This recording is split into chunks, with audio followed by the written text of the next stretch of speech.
Saint George bridge की भयानक रात। वो रात जिसने सब कुछ बदल दिया, उसे वो लड़का आज भी नहीं भूल सकता। उस रात उसने अपने सबसे प्यारे दोस्त सूरज पाटिल को खो दिया था। सूरज और वो बचपन के साथी, दोस्त से ज्यादा भाई थे।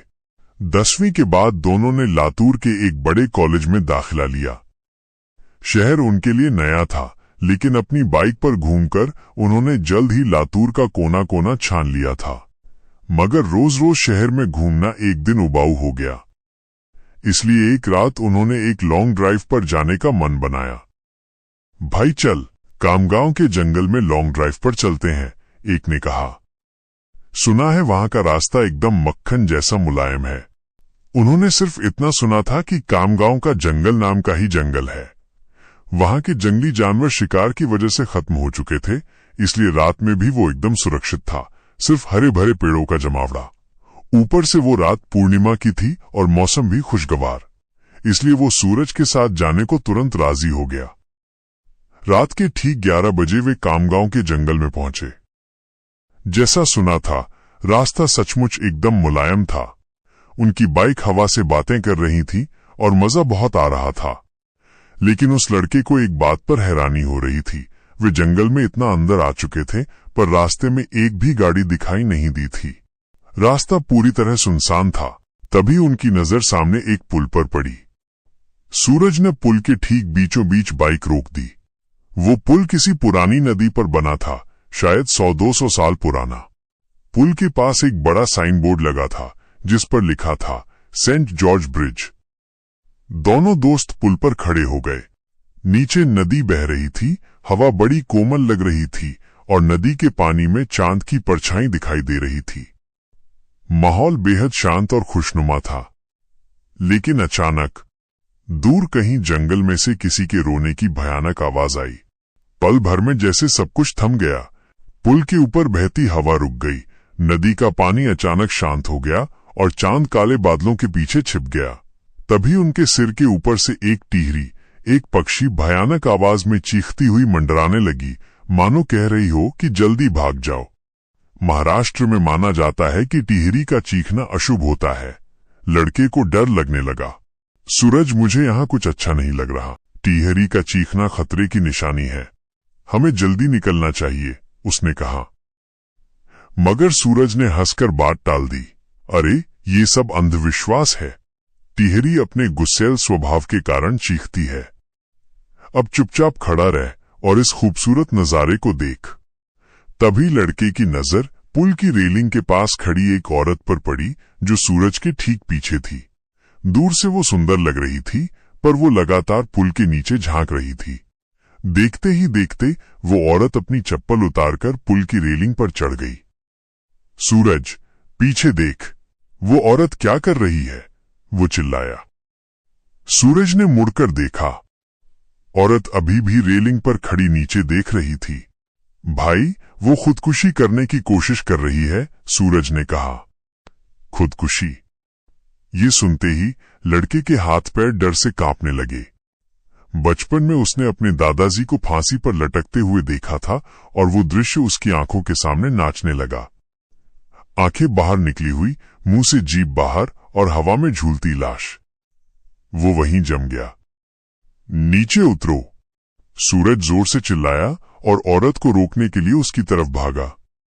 सूरज की आवाज से वो होश में आया, लेकिन तब तक देर हो चुकी थी। उस औरत ने नदी में छलांग लगा दी थी। वो दौड़कर सूरज के पास पहुंचा।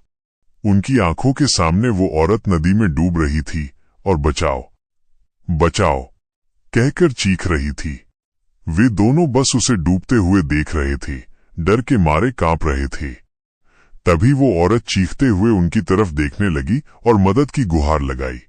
उसकी दर्द भरी चीख सुनकर लड़के के रोंगटे खड़े हो गए। मगर सूरज ने बिना सोचे समझे अपनी टी-शर्ट उतारी, उसे लड़के के मुंह पर मारा और पुल की रेलिंग पर चढ़ गया। रुक सूरज, मैं तुम्हें नदी में कूदने नहीं दूंगा। उसने सूरज का हाथ पकड़कर उसे रोका। मुझे छोड़, मैं उसे ऐसे मरने के लिए नहीं छोड़ सकता, सूरज ने उससे कहा और अपना हाथ छुड़ाकर खुद भी नदी में कूद गया। सूरज ने पानी में चारों ओर देखा। मगर वो औरत कहीं दिखाई नहीं दी। उसने सोचा कि वो डूब चुकी होगी। उसने एक गहरी सांस ली और पानी के अंदर गोता लगाया। थोड़ी देर बाद जब वो सतह पर आया तो उस लड़के ने चिल्लाकर पूछा, मिली क्या? सूरज ने पानी में से चिल्लाकर कहा और फिर एक बार गहरी सांस लेकर पानी में गहरा गोता लगाया। लड़के ने आंखें बंद करके भगवान से प्रार्थना की। जब उसने आंखें खोली तो उसे महसूस हुआ कि उसके दाहिनी ओर कोई है। उसने झट से उधर देखा और उसके पैरों तले जमीन खिसक गई। पुल की रेलिंग पर वही औरत बैठी थी जो अभी कुछ देर पहले नदी में कूदी थी। वो किसी जंगली जानवर की तरह बैठी थी और नीचे नदी में सूरज की तरफ देख रही थी। ये क्या है? ये औरत तो अभी नदी में कूदी थी। मैंने खुद उसे डूबते हुए देखा था। ये वापस यहां कैसे आ गई? वो मन ही मन सोच रहा था। तभी उसे एहसास हुआ ये कोई औरत नहीं बल्कि एक चुड़ैल थी। वो डर के मारे कांपने लगा। पानी में सूरज भी चिल्लाया। उसे भी पता चल चुका था कि वो कोई और नहीं बल्कि चुड़ैल थी। चुड़ैल ने लड़के की तरफ देखा। जैसे ही उसने देखा वो सिर से पैर तक कांपने लगा। उसका चेहरा काला था, आंखें पीली, माथे पर बड़ा सा घूंघट और नाक में बड़ी सी नथ थी। उसके दांत बाहर निकले हुए थे और नाखून किसी जंगली जानवर की तरह लंबे और नुकीले थे। मुझे क्यों घूर रहा है? चुड़ैल ने उससे पूछा। डर के मारे लड़के का गला सूख गया। सूरज ने पानी में फिर से चिल्लाया। लड़का सोचने लगा कि अब ये चुड़ैल उसे यहीं पुल पर चीर फाड़ कर मार डालेगी और उसके कच्चे मांस को चबा चबा कर खा जाएगी। डर के मारे उसने अपनी पेंट में ही पेशाब कर दिया। मैं तुझे नहीं मारूंगी, मैं उसे अपने साथ नदी में ले जा रही हूं, चुड़ैल ने नदी में तैर रहे सूरज की तरफ इशारा करते हुए कहा। ये सुनते ही लड़के का दिल डर से दहल गया। सूरज, जल्दी से पानी से बाहर निकल, नहीं तो ये चुड़ैल तुम्हें नदी के पानी में ले जाएगी, उसने चिल्लाकर कहा। सूरज ने ये सुना तो पानी में ही ठहर गया। उसके हाथ पांव सुन्न पड़ गए। वो नदी के बीचों बीच था और उसे एहसास हो गया था कि अब वो बाहर नहीं निकल पाएगा। वो घबरा गया। मुझे बचाओ, सूरज ने उससे विनती की। ये सुनकर चुड़ैल उसकी तरफ देखकर मुस्कुराई। फिर उसने पुल से सूरज पर एक लंबी छलांग लगा दी। सूरज, सूरज, वो लड़का आखिरी बार चिल्लाया। कुछ देर तक पानी में से सूरज की चीखें निकलती रहीं, पर कुछ ही पल बाद सब कुछ शांत हो गया। लड़का आंखें फाड़ फाड़ कर नदी के पानी में देख रहा था और सूरज को पुकार रहा था। तभी उसे नदी के पानी में खून दिखाई दिया। उसकी आंखों में आंसू आ गए और वो समझ गया कि उस चुड़ैल ने सूरज को मार डाला है। वो ये सदमा बर्दाश्त नहीं कर सका। उसकी आंखों के सामने अंधेरा छा गया और वो वहीं बेहोश हो गया। जब उसे होश आया तब सुबह हो चुकी थी। वो 4-5 लोगों से घिरा हुआ था। पुल पर लोगों की भीड़ लगी थी। लोग पुल के नीचे झांक कर देख रहे थे। वो उठा और पुल के पास जाकर देखा। नदी के किनारे पानी में सूरज की लाश तैर रही थी। उस चुड़ैल ने बड़ी ही बेदर्दी से उसके सीने से दिल निकाल लिया था। उसका सबसे अच्छा दोस्त उसे छोड़कर जा चुका था। चुड़ैल का रहस्य। उस दिन उसे कामगांव के लोगों से पता चला कि उस नदी में 100-200 साल पहले से ही एक चुड़ैल का वास था। दरअसल अंग्रेजों के जमाने में एक अंग्रेज अफसर ने सुंदरा नाम की एक औरत का बलात्कार किया था। ये बात सब जगह फैल गई। सुंदरा से गांव की कोई भी औरत बात नहीं करती थी, क्योंकि सबने कहा कि उसकी पवित्रता नष्ट हो गई है।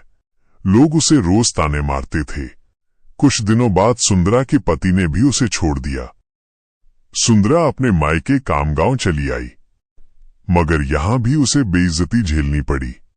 लोगों के रोज रोज के तानों से तंग आकर एक पूर्णिमा की रात सुंदरा ने कामगांव के सेंट जॉर्ज ब्रिज से नदी में कूदकर खुदकुशी कर ली और वहीं नदी में डूबकर वो एक चुड़ैल बन गई। वो हर पूर्णिमा की रात सेंट जॉर्ज ब्रिज पर आती थी और इसी तरह कपट से लोगों को अपना शिकार बनाती थी। जब आसपास के गांव में ये खबर फैली तो लोगों ने रात को ब्रिज की तरफ जाना छोड़ दिया, लेकिन जो अनजान थे वे सुंदरा का शिकार बन गए। कामगांव के कुछ बुजुर्ग लोग ये भी कहते हैं कि वो चुड़ैल सब पुरुषों या लड़कों के दिल खाने के बाद फिर से खूबसूरत जिंदा औरत बनने वाली थी।